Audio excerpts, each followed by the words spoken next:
हुगली के बलागढ़ थाना क्षेत्र के सीजा कमलपुर पंचायत के रुकेशपुर गांव में नर्सरी की आड़ में बड़े पैमाने पर अवैध अफीम की खेती की जा रही थी। गुप्त सूचना मिलने पर हुगली ग्रामीण पुलिस ने कार्रवाई करते हुए हजारों फलते हुए अफीम के पौधों को नष्ट कर दिया। पुलिस सूत्रों के अनुसार अफीम की खेती अवैध है, इसके बावजूद कई किसान चोरी छिपे से उगाने की कोशिश कर रहे हैं। डीएसपी अभिजीत सिन्हा महापात्रा के नेतृत्व में सीआई सोमेन विश्वास और बलागढ़ थाना प्रभारी सोमदेव पात्र के साथ बड़ी संख्या में पुलिस बल की गांव में छापेमारी कर इस अवैध खेती को नष्ट कर दिया। पुलिस ने बताया कि इस क्षेत्र में और भी कहीं अफीम की खेती हो रही है या नहीं, इसकी जांच की जा रही है।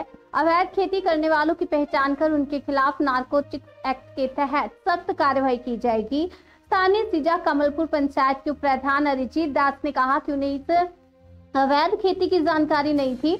उन्होंने पुलिस की इस कार्रवाई का समर्थन करते हुए कहा कि कुछ लोग अफीम से अफीम दाना प्राप्त करने के लिए इसकी खेती कर सकते हैं, लेकिन ये पूरी तरह से अवैध है। इससे पहले भी हुगली ग्रामीण पुलिस ने बालागढ़ थाना क्षेत्र में अवैध गांजे की खेती को नष्ट किया था, जहां लाखों रुपए के गांजे के पौधे घरों के आंगन में उगाए गए थे।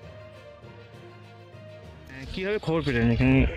দেখুন, ইনফরমেশন আমার কাছে আসে, সেটা কিভাবে সেটা তো আমি বলতে পারি না।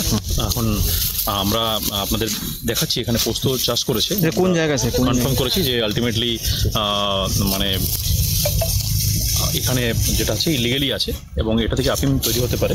এই যে বীজটা তৈরি হয়েছে এখান দিয়ে কাট হয়, কিছু দিয়ে এটা কাট করার পর সেখান থেকে যে রসটা বেরোয় সেটা পরে কালেক্ট করার পর ওটা থেকে প্রসেসিং করে আফিম তৈরি করা যেতে পারে। আমার সাথে ওসি বলাগড় আছেন, আমার সিআই সাহেব আছেন, সিআই সাহেব ওদিকে আবার চেক করে দেখছেন, সিআই মগরা।